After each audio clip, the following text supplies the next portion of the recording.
Cancer research centre ते hospital दोवें इकट्ठे अपने आप च वाकई ये पंजाब लई मतलब पायेदार गिफ्ट है।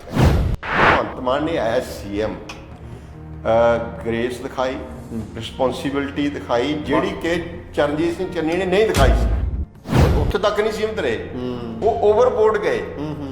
उन्होंने कहा अखा विछा के स्वागत कर रहे हैं तुहानूं पंजाब दे क्रांतिकारी गवर्नर जी जी जी पंजाब दे क्रांतिकारी गवर्नर। पर इस स्टेज ते क्रांतिकारी कहना वो बड़ा अपने आप च भी क्वेश्चन मार्क हैगा। डॉक्टर जतिंदर सिंह ने जो पंजाबी च भाषण किया और बड़ी खूबसूरत पंजाबी वो दिन ने जदों दिल्ली दे विच आम आदमी पार्टी की सेंट्रल लीडरशिप का PM मोदी ते BJP नाल पूरा टकरा चल पार्टियां नूं कोऑपरेट करके चलना चाहिए या मिसयूज नहीं करना चाहिए एजेंसियां नूं। भगवंत मान ने उस तरह की कोई गल भी नहीं की जिहदे नाल बदमगजी होवे। सारिਆਂ ਦਾ ਸਵਾਗਤ ਹੈ। ਪ੍ਰਧਾਨ ਮੰਤਰੀ ਨਰਿੰਦਰ ਮੋਦੀ ਦਾ ਪੰਜਾਬ ਦੌਰਾ ਸੀ। ਮੋਹਾਲੀ ਜ਼ਿਲ੍ਹੇ 'ਚ ਆਏ ਉਹ ਹੋਮੀ ਭਾਬਾ ਕੈਂਸਰ ਹਸਪਤਾਲ ਅਤੇ ਖੋਜ ਕੇਂਦਰ ਦਾ ਉਦਘਾਟਨ ਕੀਤਾ ਗਿਆ। ਮੁੱਖ ਮੰਤਰੀ ਭਗਵੰਤ ਮਾਨ ਜਿਹੜੇ ਨੇ ਉਹਨਾਂ ਲਈ ਇਹ ਪਹਿਲਾ ਇਸ ਤਰ੍ਹਾਂ ਦਾ ਇਸ ਵੱਡੇ ਪੱਧਰ ਦਾ ਫੰਕਸ਼ਨ ਸੀ, ਕਿਉਂਕਿ ਜਦੋਂ ਤੋਂ ਆਮ ਆਦਮੀ ਪਾਰਟੀ ਦੀ ਸਰਕਾਰ ਬਣੀ ਹੈ ਤੇ ਪਹਿਲੀ ਵਾਰ ਹੋਇਆ ਪ੍ਰਧਾਨ ਮੰਤਰੀ ਨਰਿੰਦਰ ਮੋਦੀ ਪੰਜਾਬ ਆਏ ਨੇ। ਸੋ ਉਸ ਪੱਖੋਂ ਵੀ ਬੜਾ ਇੰਪੋਰਟੈਂਟ ਤੇ ਵੱਡਾ ਫੰਕਸ਼ਨ ਸੀਗਾ। ਤੇ ਗੱਲ ਅਸੀਂ ਅੱਜ ਕਰਾਂਗੇ ਕੱਲ ਦਾ ਜਿਹੜਾ ਮਾਹੌਲ ਵੀ ਸੀਗਾ, ਜਿਹੜਾ ਉੱਥੇ ਜਿਹੜਾ ਇਕੱਠ ਹੋਇਆ ਉਹ ਕਿਵੇਂ ਦਾ ਸੀਗਾ, ਜਾਂ ਜੋ ਉੱਥੇ ਭਾਸ਼ਣ ਦਿੱਤਾ ਗਿਆ ਮੁੱਖ ਮੰਤਰੀ ਭਗਵੰਤ ਮਾਨ ਵੱਲੋਂ ਤੇ ਉਸ ਤੋਂ ਬਾਅਦ ਨਰਿੰਦਰ ਮੋਦੀ ਵੱਲੋਂ ਜੋ ਬੋਲਿਆ ਗਿਆ। ਸੋ ਇਹ ਜੋ ਕੁਝ ਵੀ ਉੱਥੇ ਹੋਇਆ ਤੇ ਖਾਸ ਤੌਰ ਤੇ ਸਾਰੇ ਦੇ ਚੱਲਦੇ ਜਿਹੜਾ ਇੱਕ ਦੋਵਾਂ ਵਿਚਕਾਰ ਇੱਕ ਬੜਾ ਨਿੱਘਾ ਰਿਸ਼ਤਾ ਜਿਹੜਾ ਦੇਖਣ ਨੂੰ ਮਿਲਿਆ ਕੱਲ। ਜੇ ਦੋਵਾਂ ਦੀ ਸਪੀਚ ਤੇ ਆਪਾਂ ਗੌਰ ਨਾਲ ਦੇਖੀਏ ਤਾਂ ਸੁਰ ਸੇ ਸੁਰ ਮਿਲੇ, ਜਿਵੇਂ ਆਪਾਂ ਕਹਿ ਸਕਦੇ ਹਾਂ ਵੀ ਦੋਵਾਂ ਦੀ ਜਿਹੜੀ ਗੱਲਬਾਤ ਸੀਗੀ ਉਸ ਤੋਂ ਇਹੀ ਅੰਦਾਜ਼ਾ ਲੱਗਿਆ। ਇਹਦੇ ਸਿਆਸੀ ਅਰਥ ਕੀ ਹੋ ਸਕਦੇ ਨੇ ਤੇ ਪੰਜਾਬ ਦੀ ਸਿਆਸਤ ਤੇ ਇਸ ਦਾ ਕਿੰਨਾ ਕੁ ਅਸਰ ਪਵੇਗਾ ਆਉਣ ਵਾਲੇ ਦਿਨਾਂ ਦੇ ਵਿੱਚ, ਇਸ ਤੇ ਅਸੀਂ ਗੱਲਬਾਤ ਕਰਾਂਗੇ, ਤਿਰਛੀ ਨਜ਼ਰ ਪਵਾਵਾਂਗੇ। ਮੇਰੇ ਨਾਲ ਬਾਬੂਸ਼ਾਹੀ ਨੈਟਵਰਕ ਦੇ ਐਡੀਟਰ ਬਲਜੀਤ ਬੱਲੀ ਜੀ ਨੇ। ਤੇ ਕੱਲ ਦਾ ਜਿਹੜਾ ਫੰਕਸ਼ਨ ਸੀਗਾ ਉਹ, ਕਿਉਂਕਿ ਪਿਛਲੀ ਵਾਰ ਜਦੋਂ ਨਰਿੰਦਰ ਮੋਦੀ ਨੇ ਫਿਰੋਜ਼ਪੁਰ ਆਉਣਾ ਸੀ 5 ਜਨਵਰੀ 2022 ਨੂੰ, ਤਾਂ ਉਸ ਵੇਲੇ ਰੈਲੀ ਕੈਂਸਲ ਕਰਨੀ ਪੈ ਗਈ ਸੀ ਸਿਕਿਉਰਿਟੀ ਦੇ ਵਿੱਚ ਕੁਤਾਹੀ ਦੇ ਚੱਲਦੇ। ਤੇ ਉਸ ਪੱਖੋਂ ਵੀ ਕੱਲ ਜਿਹੜਾ ਸੀਗਾ ਇੱਕ ਬੜਾ ਵੱਡੀ ਜ਼ਿੰਮੇਵਾਰੀ ਵੀ ਸੀ ਪ੍ਰਸ਼ਾਸਨ ਤੇ ਨੇਪਰੇ ਚੜਿਆ। ਸੋ ਬਿਲਕੁਲ ਕੋਈ ਇਸ ਤਰ੍ਹਾਂ ਦੀ ਗੱਲ ਨਹੀਂ ਸਾਹਮਣੇ ਆਈ। ਸਾਰਾ ਜਿਹੜਾ ਫੰਕਸ਼ਨ ਸੀਗਾ ਬੜਾ ਵਧੀਆ ਆਰਗੇਨਾਈਜ਼ ਹੁੰਦਾ ਹੋਇਆ ਨਜ਼ਰ ਆਇਆ। ਸੋ ਹੁਣ ਗੱਲਬਾਤ ਕਰ ਲੈਂਦੇ ਆ ਵੀ ਇਹਦੇ ਵਿੱਚ ਜੋ ਕੁਝ ਵੀ ਕੱਲ ਹੋਇਆ ਇਹਦੇ ਅਰਥ ਕੀ ਨਿਕਲਦੇ ਨੇ। ਬੱਲੀ ਸਾਹਿਬ, ਭਗਵੰਤ ਮਾਨ ਸਰਕਾਰ ਦਾ ਪਹਿਲੀ ਵਾਰ ਸੀਗਾ ਵੀ ਨਰਿੰਦਰ ਮੋਦੀ ਪੰਜਾਬ ਆਏ, ਸੋ ਬੜਾ ਵੱਡਾ ਫੰਕਸ਼ਨ ਸੀਗਾ ਤੇ ਤੁਸੀਂ ਦੇਖਿਆ ਜੋ ਉਹਨਾਂ ਨੇ ਬੋਲਿਆ, ਬੜਾ ਨਿੱਘਾ ਰਿਸ਼ਤਾ ਦੇਖਣ ਨੂੰ ਮਿਲਿਆ ਹੈਗਾ। ਸਿਆਸੀ ਮੀਨਿੰਗ ਤੁਸੀਂ ਇਹਦੇ ਕੀ ਦੇਖਦੇ ਹੋ ਜੋ ਉਹਨਾਂ ਨੇ ਕਿਹਾ? ਬੜਾ ਉਹਨਾਂ ਨੇ ਇਹ ਵੀ ਕਿਹਾ ਵੀ ਪੰਜਾਬ ਜਿਹੜਾ ਹੈਗਾ ਤੁਹਾਡਾ ਸਵਾਗਤ ਕਰ ਰਿਹਾ, ਅੱਖਾਂ ਵਿਛਾਈ ਬੈਠੇ ਅਸੀਂ ਸਾਰੇ। ਪਿਛਲੀ ਵਾਰ ਉਹਨਾਂ ਨੇ ਦੁੱਖ ਵੀ ਪ੍ਰਗਟ ਕੀਤਾ ਜੋ ਕੁਝ ਵੀ ਹੋਇਆ ਸੀ। 5 ਜਨਵਰੀ ਨੂੰ ਜਦੋਂ ਆਏ ਸੀ ਤਾਂ ਤੁਹਾਡਾ ਪ੍ਰੋਗਰਾਮ ਜਿਹੜਾ ਉਹ ਕੈਂਸਲ ਕਰਨਾ ਪਿਆ, ਜੋ ਕਿ ਬਹੁਤ ਹੀ ਦੁੱਖ ਦੀ ਗੱਲ ਸੀ। ਸੋ ਅੱਜ ਉਹੀ ਪੰਜਾਬ ਤੁਹਾਨੂੰ ਦੇਖ ਕੇ ਔਰ ਤੁਹਾਡੇ ਸਵਾਗਤ ਦੇ ਵਿੱਚ ਅੱਖਾਂ ਵਿਛਾ ਰਿਹਾ ਹੈ। ਸਰ, ਤੁਸੀਂ ਸਾਡੇ ਦੇਸ਼ ਦੇ ਪ੍ਰਧਾਨ ਮੰਤਰੀ ਹੋ, ਸਾਡਾ ਫਰਜ਼ ਬਣਦਾ है कि ਅਸੀਂ ਤੁਹਾਡਾ ਨਿੱਘਾ ਸਵਾਗਤ ਕਰੀਏ। और पंजाबी जो हैं वो मेजबानी के लिए जाने जाते हैं। सर, पंजाबी जो हैं वो मेजबानी के लिए जाने जाते हैं, हॉस्पिटैलिटी के लिए जाने जाते हैं। ਓਵਰਆਲ ਤੁਸੀਂ ਕਿਵੇਂ ਦੇਖਦੇ ਹੋ? ਪਹਿਲੀ ਗੱਲ ਤਾਂ ਇਹ ਪਹਿਲਾ ਸਰਕਾਰੀ ਸਮਾਗਮ ਸੀ PM ਦਾ ਜਦੋਂ ਆਪ ਸਰਕਾਰ ਬਣੀ ਹੈ ਤੇ ਵੈਲ ਆਰਗੇਨਾਈਜ਼ ਸੀਗਾ, ਬਹੁਤ ਅੱਛਾ। ਉਸ ਪੱਖੋਂ ਉਹਨਾਂ ਨੂੰ ਸਰਕਾਰ ਦਾ ਕ੍ਰੈਡਿਟ ਵੀ ਜਾਂਦਾ, ਬਿਲਕੁਲ ਚੰਗੀ ਤਰ੍ਹਾਂ ਨਿਭਿਆ ਬਿਨਾਂ ਕਿਸੇ ਰੁਕਾਵਟ ਦੇ, ਬਿਨਾਂ ਕਿਸੇ ਵਿਘਨ ਦੇ। ਦੂਜੀ ਗੱਲ, ਪੰਜਾਬ ਵਾਸਤੇ ਇਹ ਬਹੁਤ ਵੱਡੀ ਘਟਨਾ ਹੈਗੀ ਹੈ ਕਿ ਜਿਹੜਾ ਉਹ ਕੈਂਸਰ ਰਿਸਰਚ ਸੈਂਟਰ ਤੇ ਹਸਪੀਟਲ ਦੋਵੇਂ ਇਕੱਠੇ ਨੇ। ਇਹ ਨੈਸ਼ਨਲ ਤੇ ਇੰਟਰਨੈਸ਼ਨਲ ਲੈਵਲ ਦਾ ਰਿਸਰਚ ਸੈਂਟਰ ਹੈ ਤੇ ਬੇਸ਼ੱਕ ਇਹਦੀ ਜਿਹੜਾ ਨੀਂਹ ਪੱਥਰ ਡਾਕਟਰ ਮਨਮੋਹਨ ਸਿੰਘ ਨੇ ਰੱਖਿਆ ਸੀ ਜੀ ਜੀ, ਪਰ ਹੁਣ ਜਦੋਂ ਉਹ ਮੁਕੰਮਲ ਹੋਇਆ ਤੇ ਹੈਂਡਓਵਰ ਕੀਤਾ, ਆਪਣੇ ਆਪ 'ਚ ਵਾਕਈ ਇਹ ਪੰਜਾਬ ਲਈ ਇੱਕ ਮਤਲਬ ਪਾਏਦਾਰ ਗਿਫਟ ਕਹਿ ਲਓ। ਸਿਰਫ ਤੋਹਫਾ ਜਿਹੜਾ ਤੋਹਫਿਆਂ ਦਾ ਹਲਕਾ ਮੀਨਿੰਗ ਹੁੰਦਾ ਹੈ, ਇਹ ਲੰਮਾ ਸਮਾਂ ਚੱਲਣ ਵਾਲਾ ਤੇ ਪਾਏਦਾਰ ਗਿਫਟ ਹੈਗਾ ਪੰਜਾਬ ਵਾਸਤੇ ਤੇ ਇਸ ਰੀਜਨ ਵਾਸਤੇ। ਇਕੱਲਾ ਪੰਜਾਬ ਵਾਸਤੇ ਨਹੀਂ, ਗੁਆਂਢੀ ਸੂਬਿਆਂ ਨੂੰ ਵੀ ਬੜਾ ਜਿਵੇਂ PM ਮੋਦੀ ਨੇ ਵੀ ਕਿਹਾ ਕਿ ਤੇ ਬਹੁਤ ਹੀ ਅੱਛਾ ਪ੍ਰੋਜੈਕਟ ਹੈਗਾ ਪੰਜਾਬ ਵਾਸਤੇ ਇੱਕ, ਤੇ ਇਸ ਰੀਜਨ ਵਾਸਤੇ ਪੰਜਾਬ ਹਰਿਆਣਾ ਹਿਮਾਚਲ ਦੀ ਇੱਕ ਐਸੈਟ ਸਾਬਤ ਹੋਏਗਾ। ਇਸ ਪੱਖੋਂ ਮਤਲਬ ਬਹੁਤ ਅੱਛਾ ਕਦਮ ਹੈ ਦੋਨਾਂ ਸਰਕਾਰਾਂ ਦਾ ਜੀ। ਸੈਂਟਰ ਦਾ ਮੇਨਲੀ ਪ੍ਰੋਜੈਕਟ ਹੈ, ਸੈਂਟਰਲ ਗਵਰਨਮੈਂਟ ਨੇ ਪੰਜਾਬ ਵਾਸਤੇ ਉਹਨੂੰ ਸਿਰੇ ਚੜਾਇਆ ਤੇ ਬਹੁਤ ਅੱਛੀ ਹੈ, ਸਾਡੇ ਵਾਸਤੇ ਬੜੀ ਖੁਸ਼ੀ ਦੀ ਗੱਲ ਹੈ। ਦੂਸਰਾ ਜਿਹੜਾ ਹੈਗਾ ਕਿ ਜਿਹੜੀ ਕੱਲ ਉੱਥੇ ਜੋ ਕੁਝ ਹੋਇਆ, ਜਿਵੇਂ ਉਹ ਫੰਕਸ਼ਨ ਨਿਭਿਆ ਤੇ ਉਹਦੇ 'ਚ ਮੈਨੂੰ ਇਹ ਲੱਗਦਾ ਹੈ ਕਿ ਕਈ ਐਸਪੈਕਟ ਤਾਂ ਨੋਟੇਬਲ ਹੈਗੇ ਜਾਂ ਜ਼ਿਕਰ ਕਰਨੇ ਬਣਦੇ ਵੀ ਆਹ ਕਿਉਂ ਸੀ ਤੇ ਕਿਉਂ ਨਹੀਂ ਸੀ। ਉਹਦੇ 'ਚ ਇਹ ਹੈਗਾ ਕਿ ਪਹਿਲੀ ਗੱਲ ਤਾਂ ਇਹ ਹੈ ਕਿ ਅਕਾਲੀ ਦਲ ਤੇ BJP, ਅਕਾਲੀ ਦਲ ਤੇ ਕਾਂਗਰਸ ਦੇ ਜਿਹੜੇ ਅਕਾਲੀ ਦਲ, ਜਿਨ੍ਹਾਂ ਨੇ ਅਕਾਲੀ ਦਲ ਤੇ BJP ਦੇ ਉਹ ਲੀਡਰ ਜਿਨ੍ਹਾਂ ਨੇ ਉਸ ਵੇਲੇ ਉਹ ਨੀਂਹ ਪੱਥਰ ਰਖਵਾਇਆ ਸੀ ਜਾਂ ਸ਼ੁਰੂ ਕੀਤਾ ਸੀ, ਉਹ ਹੈ ਨਹੀਂ ਸੀ, ਸ਼ਾਮਿਲ ਨਹੀਂ ਸੀ, ਉਹ ਗਾਇਬ ਸੀਗੇ ਉੱਥੋਂ। ਤੇ ਦੂਜੀ ਗੱਲ ਜਿਹੜੀ BJP ਦੀ ਜਿਹੜੀ ਪਹਿਲੀ ਕਤਾਰ 'ਚ ਜਿੰਨੇ ਲੀਡਰ ਬੈਠੇ ਸਾਰੇ ਉਹ ਉਸ ਵੇਲੇ ਉਹ ਕਾਂਗਰਸੀ ਹੁੰਦੇ ਸੀ। ਬਿਲਕੁਲ ਕਾਂਗਰਸੀ ਜਿਹੜੇ ਕਾਂਗਰਸ 'ਚੋਂ ਆਏ ਨੇਤਾ ਨੇ, ਉਹ ਭਾਵੇਂ ਕੇਵਲ ਢਿੱਲੋਂ ਸੀ, ਰਾਜਕੁਮਾਰ ਵੇਰਕਾ ਸੀ, ਬਲਵੀਰ ਸਿੱਧੂ ਸੀ, ਰਾਣਾ ਸੋਢੀ ਸੀ, ਉਹ ਸਾਰੇ ਕਾਂਗਰਸ 'ਚੋਂ ਆਏ ਨੇਤਾਵਾਂ ਦੀ ਲਾਈਨ ਜਿਹੜੀ ਸੀ ਪੂਰੀ ਉਹ BJP ਤੇ ਜਿਵੇਂ ਕਹਿੰਦੇ ਡੋਮੀਨੇਟ ਕਰਦੀ ਦਿਸਦੀ। ਬਿਲਕੁਲ ਸੁਨੀਲ ਜਾਖੜ ਵੀ ਉਹਨਾਂ ਸੀ, ਮਿਨਿਸਟਰਾਂ ਨਾਲ ਬੈਠੇ ਸੀਗੇ ਜੀ, ਮਿਨਿਸਟਰਾਂ ਦੇ ਨਾਲ ਘੁਲ ਮਿਲ ਕੇ ਵੀ ਬੈਠੇ ਸੀਗੇ, ਇਹ ਵੀ ਬੜਾ ਦਿਲਚਸਪ ਸੀਗਾ। ਸੋ BJP ਦੇ ਆਪਸੀ ਜਿਹੜੇ ਉਹ ਐਂ ਕਹਿ ਸਕਦੇ ਵੀ ਉਹਨਾਂ ਨੇ ਆਪਸੀ ਜਿਹੜੀਆਂ ਦੂਰੀਆਂ ਵੀ ਮਿਟਾਤੀਆਂ, ਲੱਗਦਾ ਇਕੱਠੇ ਬੈਠੇ ਸੀ। ਤੇ ਆਪਾਂ ਇਹ ਤਾਂ ਨਹੀਂ ਕਹਿੰਦੇ ਜੱਫੀਆਂ ਪਈਆਂ ਸੀ, ਪਰ ਇਕੱਠੇ ਜ਼ਰੂਰ ਬੈਠੇ ਸੀਗੇ ਤੇ ਉਹਨਾਂ ਨੇ ਕੋਈ ਵੱਖਰਾ ਨਹੀਂ ਸੀ। ਸੋ ਉਹ ਆਸਪੈਕਟ ਹੈਗਾ। ਇੱਕ ਆਸਪੈਕਟ ਹੋਰ ਜਿਹੜਾ ਉਸ ਵੇਲੇ ਜਿਹੜਾ ਕਿ ਰੜਕਵਾਂ ਹੈਗਾ, ਉਹ ਕਿਉਂ ਹੈ ਕਿਉਂ ਨਹੀਂ, ਇਹਦੀ ਐਕਸਪਲੇਨੇਸ਼ਨ ਕਈ ਹੋ ਸਕਦੀਆਂ ਨੇ। ਕਿ ਆਪ ਦੇ ਰਾਜ ਸਭਾ ਮੈਂਬਰ ਨੇ ਜਿਹੜੇ ਉਹ ਨਹੀਂ ਦਿਸਦੇ ਸੀ, ਬਿਲਕੁਲ ਉਹ ਰੜਕੇ ਨਹੀਂ, ਬਿਲਕੁਲ ਮਤਲਬ ਜਿਵੇਂ ਮਿਸਾਲ ਦੇ ਤੌਰ ਤੇ ਰਾਘਵ ਚੱਡਾ, ਬਾਬਾ ਸੀਚੇਵਾਲ, ਬਿਕਰਮਜੀਤ ਸਾਨੀ ਤੇ ਸੰਜੇ ਅਰੋੜਾ ਤਾਂ ਮੈਨੂੰ ਪਤਾ ਲੱਗਿਆ ਵੀ ਉਹ ਬਾਹਰ ਹੀ ਗਏ ਹੋਏ, ਸ਼ਾਇਦ ਇੰਡੀਆ 'ਚ ਹੈ ਨਹੀਂ, ਕਿਤੇ ਬਾਹਰ ਗਏ। ਮਤਲਬ ਉਹਨਾਂ ਦੀ ਜਿਹੜੀ ਪ੍ਰੈਜੈਂਸ ਹੈ ਜਾਂ ਉਹਨਾਂ ਦੇ ਜਿਹੜੇ ਉਹ ਕਿਤੇ ਰੜਕ ਵੀ ਨਹੀਂ। ਉਹ ਕਿਉਂ ਨਹੀਂ ਰੜਕੀ, ਇਹਦਾ ਐਕਸਪਲੇਨੇਸ਼ਨ ਕਈ ਹੋ ਸਕਦੀਆਂ ਨੇ। ਵੀ ਇਹ PM ਦਾ ਫੰਕਸ਼ਨ ਸੀ, ਨੈਸ਼ਨਲ ਲੈਵਲ ਦਾ ਪ੍ਰੋਜੈਕਟ ਹੈ, ਉਹ ਇੰਟਰਨੈਸ਼ਨਲ ਲੈਵਲ ਦਾ ਪ੍ਰੋਜੈਕਟ ਹੈ। ਤੇ ਉਹਦੇ 'ਚ ਜਦੋਂ ਕਿ ਸਟੇਜ ਤੇ ਕਾਂਗਰਸ ਦੇ ਜਿਹੜੇ MP ਨੇ, ਮਨੀਸ਼ ਤਿਵਾੜੀ ਉਹ ਸੀਗੇ, ਬਿਲਕੁਲ ਜੀ, ਤੇ ਉਹ ਤਾਂ ਇੱਕ ਪ੍ਰੋਟੋਕੋਲ ਹੈ। ਕਈ ਸਵਾਲ ਕਰਦੇ ਨੇ ਮਨੀਸ਼ ਤਿਵਾੜੀ ਨੂੰ ਕਿਉਂ ਬੁਲਾਇਆ, ਉਹ ਇੱਕ ਪ੍ਰੋਟੋਕੋਲ ਹੈ ਜਿਹੜਾ ਕਿ ਜਿਹੜਾ ਵੀ ਸੈਂਟਰਲ ਗਵਰਨਮੈਂਟ ਦਾ ਪ੍ਰੋਜੈਕਟ ਹੁੰਦਾ ਹੈ, ਇਹ ਤੈਅ ਹੋਇਆ ਕਿ ਉਸ ਹਲਕੇ ਦਾ, ਉਸ ਪਾਰਲੀਮੈਂਟਰੀ ਹਲਕੇ ਦਾ MP ਜਿਹੜਾ ਉਹਦੇ ਵਿੱਚ ਸ਼ਾਮਲ ਹੋਏਗਾ, ਇਨਵਾਈਟ ਓਫੀਸ਼ੀਅਲੀ। ਸੋ ਉਹ ਤਾਂ ਉਸ ਕਪੈਸਿਟੀ 'ਚ ਉਹਨਾਂ ਨੂੰ ਬੁਲਾਇਆ ਗਿਆ ਸੀ। ਪ੍ਰਤਾਪ ਸਿੰਘ ਬਾਜਵਾ ਨੇ ਰੋਸ ਵੀ ਜ਼ਾਹਰ ਕੀਤਾ ਵੀ ਆਪੋਜੀਸ਼ਨ ਲੀਡਰ ਸੀਗੇ, ਆਪੋਜੀਸ਼ਨ ਲੀਡਰ ਨੂੰ ਕੈਬਨਿਟ ਰੈਂਕ ਵੀ ਹੁੰਦਾ, ਬੁਲਾਇਆ ਨਹੀਂ, ਉਹਨੂੰ ਕਿਉਂ ਨਹੀਂ ਬੁਲਾਇਆ? ਜਾਂ ਉਹਨਾਂ ਦਾ ਗਿਲਾ, ਮੈਨੂੰ ਲੱਗਦਾ ਗਿਲਾ ਜਾਇਜ਼ ਵੀ ਹੈਗਾ ਉਹਨਾਂ ਦਾ, ਆਉਂਦੇ ਨਾ ਆਉਂਦੇ ਇਹ ਤਾਂ ਨਹੀਂ ਸੀ ਪਤਾ, ਸੱਦਾ ਦੇਣਾ, ਹਾਂ ਸੱਦਾ ਦੇਣਾ ਤਾਂ ਮਤਲਬ ਉਹਨਾਂ ਦਾ ਗਿਲਾ ਸ਼ਾਇਦ ਜਾਇਜ਼ ਵੀ ਹੈ। ਕਿਉਂ ਨਹੀਂ ਹੋਇਆ, ਕਿਵੇਂ ਨਹੀਂ ਹੋਇਆ, ਜਾਂ ਪਹੁੰਚਿਆ ਨਹੀਂ, ਜਾਂ ਕਿਤੇ ਕਮਿਊਨੀਕੇਟ ਰਹਿ ਗਿਆ, ਇਹ ਹੁਣ ਅਜੇ ਸਰਕਾਰ ਨੇ ਕੋਈ ਸਪਸ਼ਟੀਕਰਨ ਨਹੀਂ ਦਿੱਤਾ। ਸੋ ਉਹ ਜਿਹੜਾ ਰਾਜ ਸਭਾ ਮੈਂਬਰਾਂ ਦਾ ਨਾ ਸ਼ਾਮਲ ਹੋਣਾ ਆਪਣੇ ਆਪ 'ਚ ਕਈ ਕੁਝ ਸੰਕੇਤ ਹੈਗੇ ਉਹਦੇ। ਤੇ ਦੂਜਾ ਜਿਹੜਾ ਹੈਗਾ ਕਿ PM ਨੇ, ਤੁਸੀਂ PM ਨੇ ਜਦੋਂ ਇਨਾਗੂਰੇਸ਼ਨ ਕੀਤੀ, ਫੀਤਾ ਕੱਟਿਆ ਜੀ, ਤੁਸੀਂ ਉਦੋਂ ਦੇਖੋ ਕਿ ਇਸ ਤਰ੍ਹਾਂ ਆ ਰਹੇ ਸੀ, PM ਅੱਗੇ ਸੀ ਤੇ ਭਗਵੰਤ ਮਾਨ ਹੋਰੀ ਥੋੜੇ ਜਿਹੇ ਪਿੱਛੇ ਸੀ। ਉਹਨੇ ਰੁਕ ਕੇ ਉਹਨੇ ਕਿਹਾ ਵੀ ਅੱਗੇ ਆਓ। ਮਤਲਬ ਕੱਲੇ ਭਗਵੰਤ ਮਾਨ ਨੇ ਆਪਣੇ ਭਾਸ਼ਣ 'ਚ ਜੈਸਚਰ ਨਹੀਂ ਦਿੱਤੇ ਵੀ ਉਹਨਾਂ ਨੇ ਉਹਦੀ ਤਾਰੀਫ ਕੀਤੀ, ਵੈਲਕਮ, ਬੜਾ ਵਾਰ ਵੈਲਕਮ ਕੀਤਾ, 2-3 ਵਾਰੀ ਸਰ ਵੀ ਕਿਹਾ ਉਹਨਾਂ ਨੂੰ ਜੀ, ਤੇ 5 ਜਨਵਰੀ ਨਾਲ ਕੰਪੈਰੀਜ਼ਨ ਵੀ ਕੀਤਾ।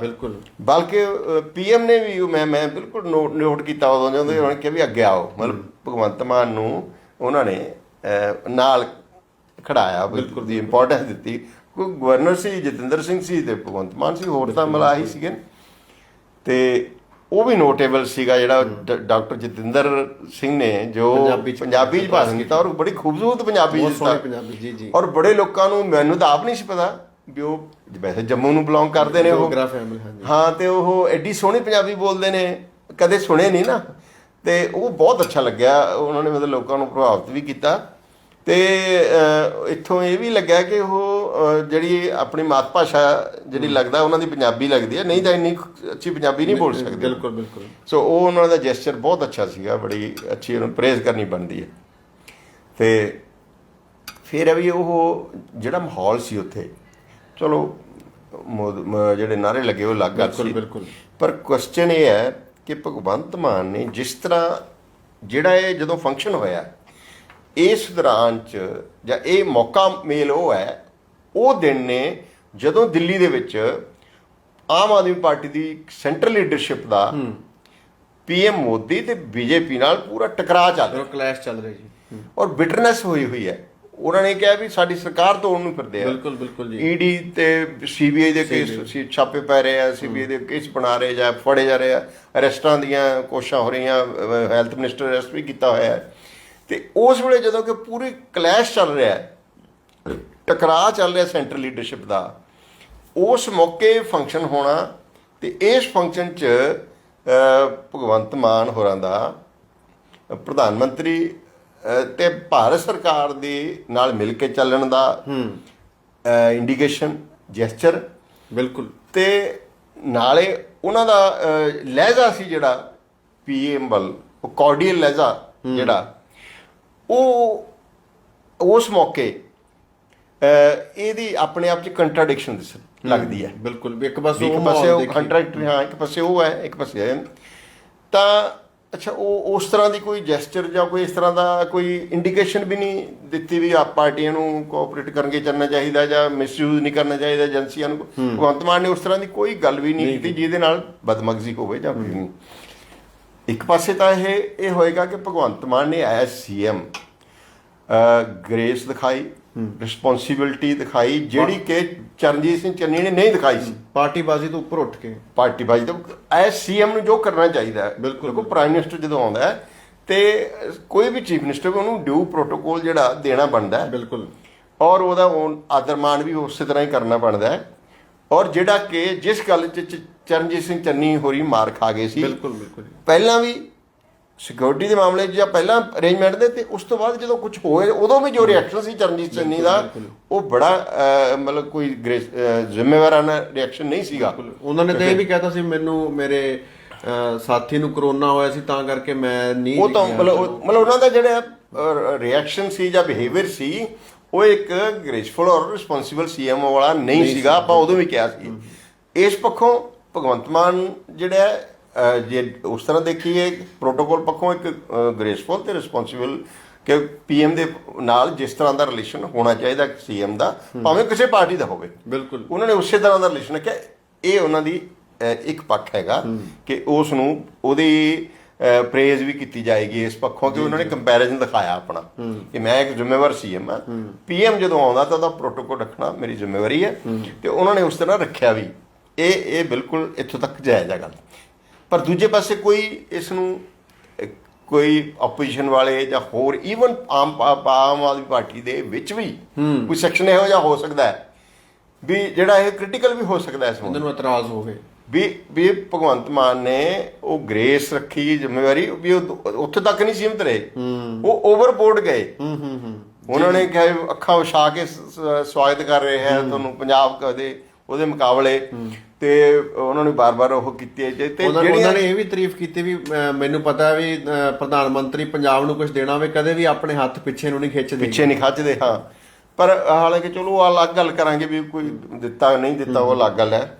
ਸੋ ਉਹ ਜਿਹੜੀ ਇਸ ਵੇਲੇ ਕ੍ਰਾਸ ਫਾਇਰ ਹੋ ਰਹੀ ਹੈ BJP ਤੇ PM ਦੇ, ਉਸ ਦੌਰਾਨ 'ਚ ਇਹ ਜਿਹੜੀ ਜੈਸਚਰ ਜੋ ਦੋਨਾਂ ਵੱਲੋਂ ਦਿਖਾਏ ਗਏ, ਭਗਵੰਤ ਮਾਨ ਵੱਲੋਂ ਤੇ ਖਾਸ ਕਰ ਜੋ ਬੋਲੇਗਾ ਜਿਵੇਂ ਕਿ ਬਾਰਡਰ ਵਾਲੇ ਇਸ਼ੂਜ਼ ਤੇ, ਟੈਰਰਿਜ਼ਮ ਦੇ ਇਸ਼ੂ ਤੇ, ਗੈਂਗਸਟਰ ਦੇ ਇਸ਼ੂ ਤੇ, ਹਥਿਆਰ ਆਉਂਦੇ ਆ ਪਾਕਿਸਤਾਨ ਬਾਰਡਰ ਪਾਰ ਜੋ ਕੁਝ ਹੋ ਰਿਹਾ ਉਸ ਮਸਲੇ ਤੇ, ਮਤਲਬ ਉਹਨਾਂ ਨੇ ਇਹ ਕਹਿ ਕੇ ਜੋ ਸੈਂਟਰਲ ਗਵਰਨਮੈਂਟ ਦੀ ਹੈਗੀ ਅਸੀਂ ਕੋਆਪਰੇਟ ਕਰਾਂਗੇ ਉਹਦੇ ਨਾਲ, ਅਸੀਂ ਉਹ ਜਿਹੜੀ ਲਾਈਨ ਹੈ ਜਿਹੜੀ ਜੋ ਸੈਂਟਰਲ ਗਵਰਨਮੈਂਟ ਦੀ ਜਾਂ BJP ਗਵਰਨਮੈਂਟ ਦੀ ਜਾਂ ਜਿਹੜੀ ਜੋ ਪਾਕਿਸਤਾਨ ਬਾਰੇ ਜਾਂ ਜੋ ਟੈਰਰਿਜ਼ਮ ਬਾਰੇ, ਉਸ ਨੂੰ ਉਹਨਾਂ ਨੇ ਕਿਹਾ ਅਸੀਂ ਉਹਦੇ ਨਾਲ ਆ, ਅਸੀਂ ਕਾਰਵਾਈ ਕੀਤੀ ਵੀ ਹੈ ਤੇ ਅਸੀਂ ਜੋ ਸਹਿਯੋਗ ਕਰਾਂਗੇ ਕਿ ਬਾਰਡਰ ਸਟੇਟ ਹੈ, ਸਾਨੂੰ ਬਹੁਤ ਸਾਰੀਆਂ ਮੁਸ਼ਕਲਾਂ ਆਉਂਦੀਆਂ ਨੇ।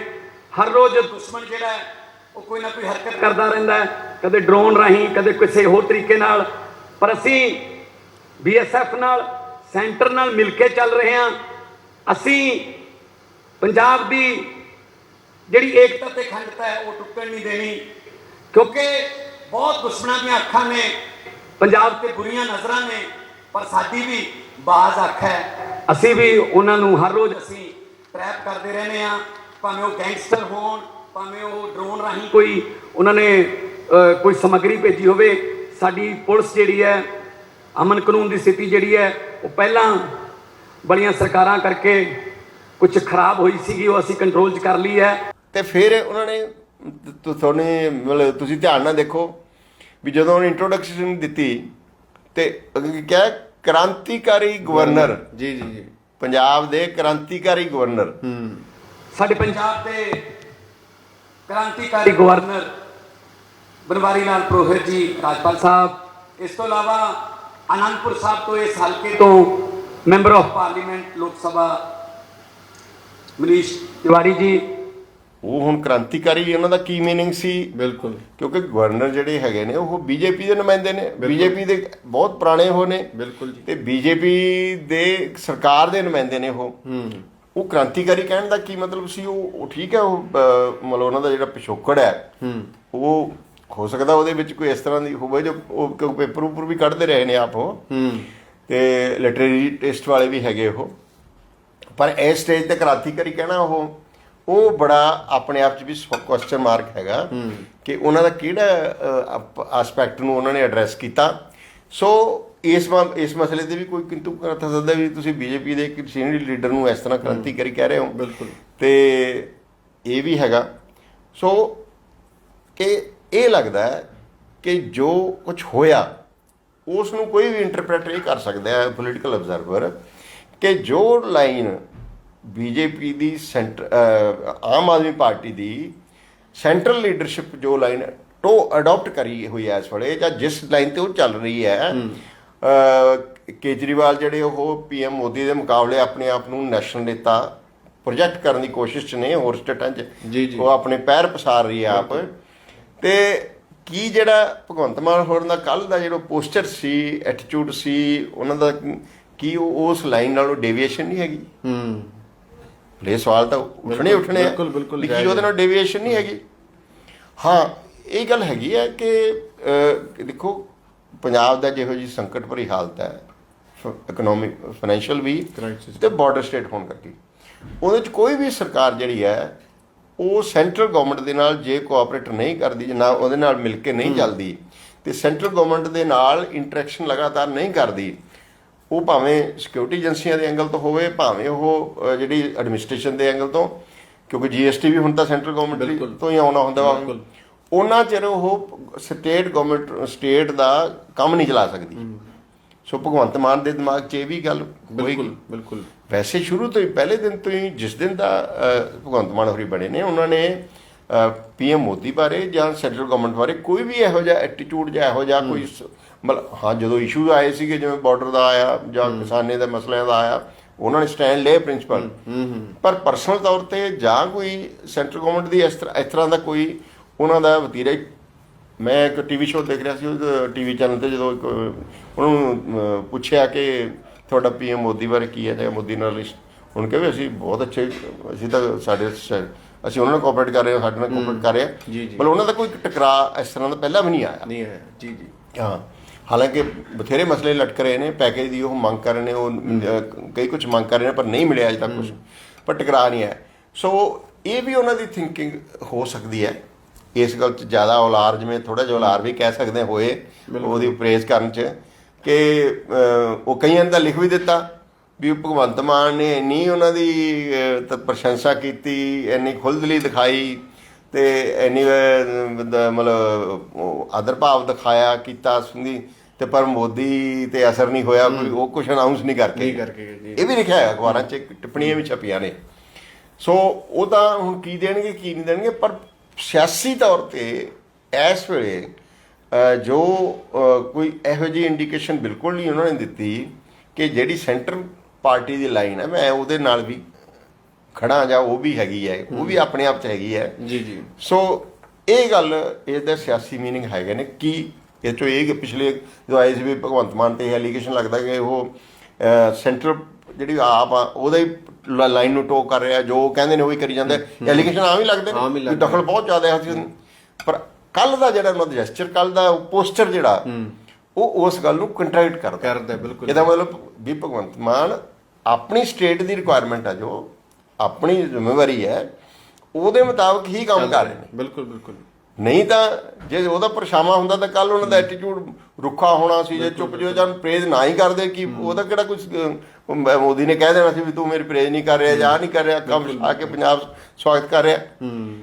ਦੈਟ ਮੀਨਸ ਕਿ ਭਗਵੰਤ ਮਾਨ ਆਪਣੀ ਅੱਛਾ ਇਹ ਵੀ ਨਹੀਂ ਹੈ ਵੀ ਉਹ ਕਦੇ ਦੇਖ ਕੇ ਬੋਲ ਰਹੇ ਸੀ, ਜੋ ਉਹਦੇ ਮਨ ਚ ਆਇਆ ਜੋ ਉਹੀ ਬੋਲਿਆ ਨਾ। ਵੀ ਚਲੋ ਜਿਹੜੀਆਂ ਵੀਡੀਓ ਰਿਕਾਰਡ ਹੁੰਦੀਆਂ ਹੋ ਸਕਦਾ ਵੀ ਉਹ ਇਹੋ ਵੀ ਆਪ ਕੁਝ ਬੋਲਣਾ, ਪਰ ਕੱਲ ਤਾਂ ਉਹ ਆਪ ਹੀ ਬੋਲੇ ਸੀ। ਇਹਦਾ ਮਤਲਬ ਭਗਵੰਤ ਮਾਨ ਦੀ ਆਪਣੀ ਜਿਹੜੀ ਆਇਡੈਂਟੀਟੀ ਜਿਹੜੀ ਹੈ ਸੀਐਮ ਇੰਡੀਪੈਂਡੈਂਟ ਆਇਡੈਂਟੀਟੀ ਕੱਲ ਉਹਨਾਂ ਨੇ ਐਕਸਰਸਾਈਜ਼ ਕੀਤੀ, ਬਿਲਕੁਲ ਕੀਤੀ। ਇਹ ਕਹਿ ਸਕਦੇ ਆ।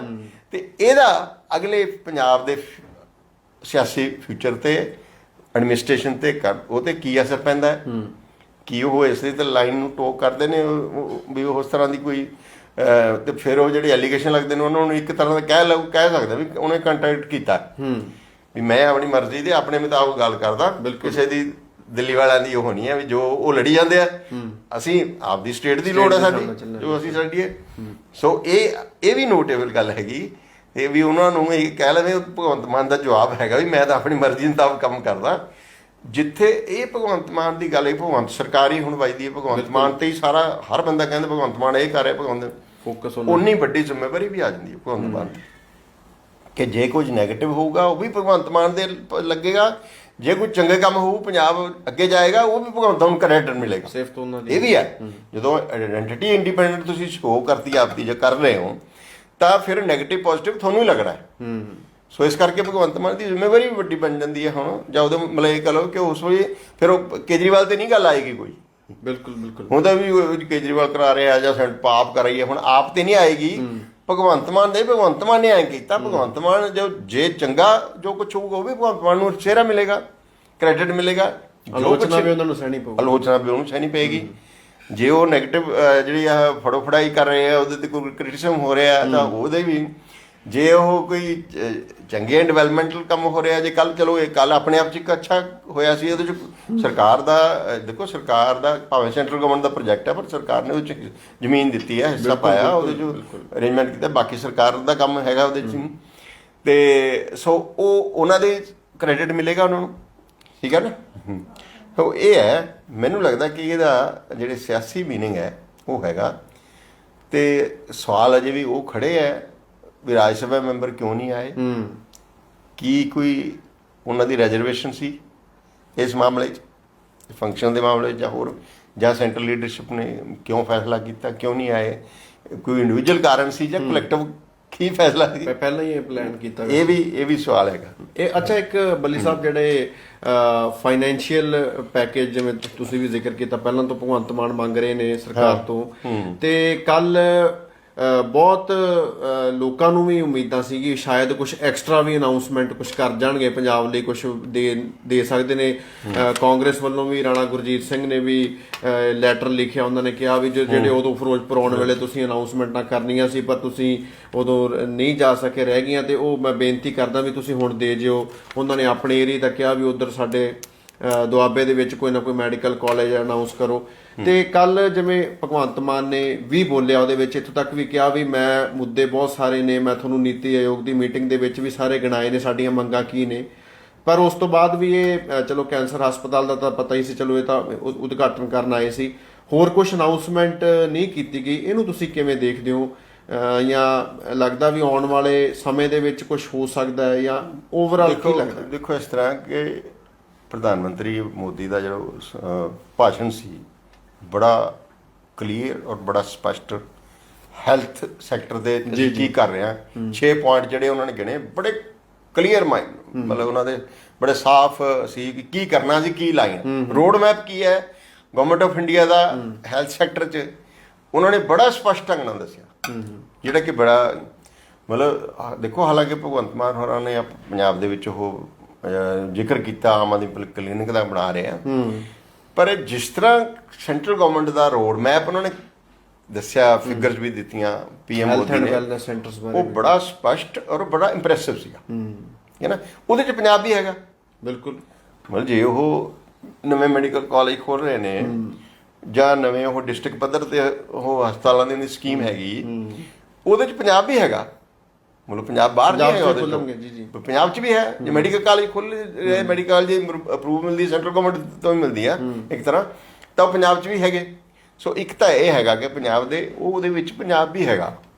ਦੂਜਾ ਸਪੈਸੀਫਿਕ ਪੰਜਾਬ ਬਾਰੇ ਹੁਣ ਭਗਵੰਤ ਮਾਨ ਹੋਰਾਂ ਨੇ ਕੋਈ ਸਟੇਜ ਤੋਂ ਤਾਂ ਕੋਈ ਉਹ ਗੱਲ ਨਹੀਂ ਕੀਤੀ ਵੀ ਅਸੀਂ ਕੀ ਮੰਗਦੇ ਹਾਂ।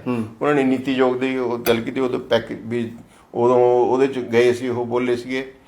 ਤੇ ਕੱਲ ਤਾਂ ਕੋਈ ਗੱਲ ਕੀਤੀ ਨਹੀਂ ਉਹਨਾਂ ਨੇ, ਸਪੈਸੀਫਿਕ ਨਹੀਂ ਗੱਲ ਕੀਤੀ, ਜਨਰਲ ਗੱਲ ਕੀਤੀ ਹੈ। ਜੀ ਇਹ ਤਾਂ ਜ਼ਰੂਰ ਕਿਹਾ ਵੀ ਉਹ ਕਾਜ਼ ਕੀ ਸੀ ਕੈਂਸਰ ਦਾ, ਵੀ ਗ੍ਰੀਨ ਰੈਵੋਲੂਸ਼ਨ ਕਰਕੇ ਹੋਇਆ, ਖਾਦਾਂ ਕਰਕੇ ਹੋਇਆ, ਸਾਡੀ ਤਾਂ ਕਿ ਅਸੀਂ ਮੁਲਕ ਦੇ ਅਨਾਜ ਪੈਦਾ ਕੀਤਾ ਤਾਂ ਹੀ ਅਸੀਂ ਸ਼ਿਕਾਰ ਹੋਏ ਨਾ, ਉਹ ਠੀਕ ਹੈ। ਪਰ ਕੱਲ ਕੋਈ ਸਪੈਸੀਫਿਕ ਨਹੀਂ ਕੀਤੀ। ਪਰ ਮੈਂ ਪਿਛਲੇ ਮੈਨੂੰ ਜਦੋਂ ਦੇ PM ਬਣੇ ਨੇ ਉਹ 2014 ਤੋਂ ਲੈ ਕੇ ਬਿਲਕੁਲ ਜਿਹੜੇ 8 ਸਾਲ ਹੋ ਗਏ, 8 ਸਾਲ ਹੋ ਚੁੱਕੇ।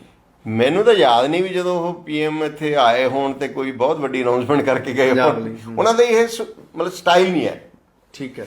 ਮਤਲਬ ਇੱਥੇ ਨਹੀਂ, ਹਾਂ ਪਿਛਲੀ ਵਾਰੀ ਜ਼ਰੂਰ ਉਹ ਜਦੋਂ ਫਿਰੋਜ਼ਪੁਰ ਆਉਣਾ ਸੀ ਉਦੋਂ 2-3 ਪ੍ਰੋਜੈਕਟ ਸੀਗੇ ਉਹ ਸ਼ਾਇਦ ਉਦੋਂ ਕੋਈ, ਤੇ ਉਹਨਾਂ ਦਾ ਇਹ ਸਟਾਈਲ ਨਹੀਂ ਅੱਗੇ। ਜਦੋਂ ਈਵਨ ਜਦੋਂ BJP ਕਾਲੀ ਸਰਕਾਰ ਸੀ, ਬਾਲ ਸਾਹਿਬ ਹੁੰਦੇ ਸੀ, ਉਦੋਂ ਹੁੰਦੇ ਸੀ, ਉਦੋਂ ਮੋਦੀ ਆਉਂਦੇ ਉਦੋਂ ਵੀ ਕੋਈ ਅਨਾਉਂਸਮੈਂਟ ਨਹੀਂ ਕਿਤੇ ਕਰਕੇ, ਹਰ ਵਾਰੀ ਇਹ ਹੁੰਦਾ ਜੀ ਵੀ ਆਏ ਸੀ ਕੁਝ ਕਰਕੇ ਨਹੀਂ ਗਏ। ਸੋ ਪਹਿਲਾਂ ਵੀ ਕੋਈ ਇਸ ਤਰ੍ਹਾਂ ਦੀ ਨਹੀਂ ਹੈਗੀ, ਉਮੀਦ ਤਾਂ ਸੀਗੀ ਵੀ ਚਲੋ ਕਰਨਗੇ, ਪਰ ਕੋਈ ਉਹਨਾਂ ਦਾ ਮੈਨੂੰ ਲੱਗਦਾ ਕਿ ਉਹ ਅਨਾਉਂਸਮੈਂਟ ਇਸ ਤਰ੍ਹਾਂ ਦੀ ਉਹ ਆਮ ਤੌਰ ਤੇ ਨਹੀਂ ਕਰਦੇ। ਪੰਜਾਬ 'ਚ ਤਾਂ ਨਹੀਂ ਕੀਤੀਆਂ ਘੱਟੋ ਘੱਟ ਆ ਕੇ, ਪਰ ਕੀ ਨਾ ਹੋਰ ਥਾਵਾਂ ਦੀ ਕਰਦੇ ਹੋਣੇ। ਉਹ ਮੈਨੂੰ ਤਾਂ ਹੈਰਾਨੀ ਨਹੀਂ ਹੋਈ ਇਸ ਗੱਲ ਦੀ, ਵੀ ਉਮੀਦਾਂ ਲੋਕਾਂ ਨੂੰ ਸੀਗੀਆਂ ਵੀ ਕੀ ਕਰੀਏ, ਮੈਨੂੰ ਨਹੀਂ ਹੈਰਾਨੀ ਹੋਈ ਇਸ ਗੱਲ ਦੀ ਵੀ ਕੋਈ, ਕਿਉਂਕਿ ਪਹਿਲਾਂ ਤਾਂ ਉਹਨਾਂ ਦਾ ਰਵਾਇਤ ਇਸ ਤਰ੍ਹਾਂ ਦੀ ਰਹੀ ਹੈ। ਚਲੋ ਐਨੀਵੇ ਖੈਰ, ਹੁਣ ਸਵਾਲ ਇਹ ਹੈਗਾ ਕਿ ਜਿਹੜਾ ਇਹ ਕੁਝ ਹੋਇਆ, ਮੈਂ ਉੱਥੇ ਹੁਣ ਸਮੇਟ ਦਿਆਂ ਮਤਲਬ ਜੀ ਬਿਲਕੁਲ ਬਿਲਕੁਲ, ਕਿ ਇਹਦੀਆਂ ਇੰਪਲੀਕੇਸ਼ਨਸ ਹੈਗੀਆਂ ਨੇ, ਆਪ ਦੇ ਅੰਦਰ ਵੀ ਹੈਗੀਆਂ ਨੇ, ਆਪ ਦੀ BJP ਦੇ ਅੰਦਰ ਵੀ ਹੋਣਗੀਆਂ ਇਹਦੀਆਂ, ਗਵਰਨਮੈਂਟ ਆਫ ਇੰਡੀਆ 'ਚ ਵੀ, ਪੰਜਾਬ ਸਰਕਾਰ 'ਚ ਵੀ ਇਹਦੀ ਇੰਪਲੀਕੇਸ਼ਨ ਹੁੰਦੀਆਂ। ਹੁਣ ਇਹਦਾ ਕਿੱਥੇ ਕਿੱਥੇ ਅਸਰ ਪੈਂਦਾ ਹੈ, ਕੇਜਰੀਵਾਲ ਹੋਰੀ ਇਹਨੂੰ ਕਿਸ ਤਰ੍ਹਾਂ ਲੈਂਦੇ ਨੇ, ਜਾਂ ਉਹਨਾਂ ਦੀ ਲੀਡਰਸ਼ਿਪ ਕਿਸ ਤਰ੍ਹਾਂ ਲੈਂਦੀ ਹੈ ਭਗਵੰਤ ਮਾਨ ਦੇ ਇਸ ਪੋਸਚਰ ਨੂੰ, ਜਾਂ ਇਸ ਕੋਆਪਰੇਸ਼ਨ ਵਾਲੇ ਨੂੰ ਜੋ ਸੁਰ ਨਾਲ ਸੁਰ ਮਿਲੇ ਆ ਜੋ PM ਨਾਲ, ਤੇ ਇਹਦਾ ਪੰਜਾਬ ਨੂੰ ਕੀ ਲਾਹਾ ਹੁੰਦਾ, ਤੇ ਪੰਜਾਬ ਦੀ ਰਾਜਨੀਤੀ ਤੇ ਇਹਦਾ ਕੀ ਅਸਰ ਪੈਂਦਾ, ਇਹ ਅਜੇ ਬੜੇ ਸਵਾਲ ਖੜੇ ਨੇ। ਪਰ ਸਿਆਸੀ ਅਰਥ ਹੈਗੇ ਨੇ ਇਹਦੇ, ਜੋ ਕੁਛ ਹੋਇਆ ਦਾ ਮਤਲਬ ਹੈਗੇ ਨੇ। ਉਹ ਕੋਈ ਕਿਸ ਤਰ੍ਹਾਂ ਕੱਢਦਾ, ਕੋਈ ਕਿਸ ਤਰ੍ਹਾਂ ਕੱਢਦਾ। ਇਸ ਗੱਲ ਦਾ ਇੱਕ ਗੱਲ ਜ਼ਰੂਰ ਕਿ ਇਹ ਤਾਂ ਲੱਗਿਆ ਕਿ ਭਗਵੰਤ ਮਾਨ ਹੋਰੀ ਆਪਣੀ ਐਜ਼ CM ਆਪਣੀ ਜਿਹੜੀ ਇੰਡੀਪੈਂਡੈਂਟ ਜਿਹੜੀ ਵਰਕਿੰਗ ਹੈ ਉਹਦਾ ਇੱਕ ਝਲਕਾਰਾ ਕਹਿ ਸਕਦੇ ਆ ਉਹਦੇ 'ਚ। ਉਹ ਕੋਈ ਉਹਨੂੰ ਇਹ ਕਹਿ ਦੇ ਜੋ ਆਊਟ ਆਫ ਦੀ ਵੇ ਜਾ ਕੇ ਉਹਨਾਂ ਨੇ ਉਹ ਕੀਤੀ, PM ਮੋਦੀ ਦੀ ਕੀਤੀ, ਤੇ ਉਹਦੇ ਸਿਆਸੀ ਮੀਨਿੰਗ ਤਾਂ ਕਈ ਕੱਢੇ ਜਾ ਸਕਦੇ ਆ। ਤੇ ਦਿੱਲੀ ਡੇਵੀਏਸ਼ਨ ਜਿਹੜੀ ਹੈ ਸੈਂਟਰਲ ਪਾਰਟੀ ਦੀ ਲੀਡਰਸ਼ਿਪ ਦੀ ਇਸ ਵੇਲੇ ਦੀ ਜੋ ਸਿਚੁਏਸ਼ਨ ਹੈ ਉਹਦੇ ਨਾਲੋਂ ਡੇਵੀਏਸ਼ਨ ਹੈਗੀ ਹੈ, ਦਿਸਦੀ ਹੈ। ਤੇ ਜਿਹਦਾ ਮੈਂ ਸਵਾਲ ਖੜੇ ਕੀਤੇ ਹੀ ਆਪਾਂ ਬਿਲਕੁਲ। ਸੋ ਦੇਖਦੇ ਆ ਕਿ ਅਗਲੇ ਦਿਨਾਂ 'ਚ ਇਹਦੇ ਤੇ ਕੀ ਮਤਲਬ ਜਦੋਂ ਦੇਖੋ ਸੈਂਟਰਲ ਗਵਰਨਮੈਂਟ ਨੇ ਤਾਂ ਰੋਜ਼ ਹੀ ਵਾਸਤਾ ਪੈਣਾ ਕੰਮਾਂ ਕਾਰਾਂ 'ਚ, ਹੋਰ 'ਚ ਉਹਦੇ 'ਚ ਹੁਣ ਰੈਸੀਪ੍ਰੋਕੇਟ ਹੁੰਦਾ ਕਿ ਨਹੀਂ ਹੁੰਦਾ।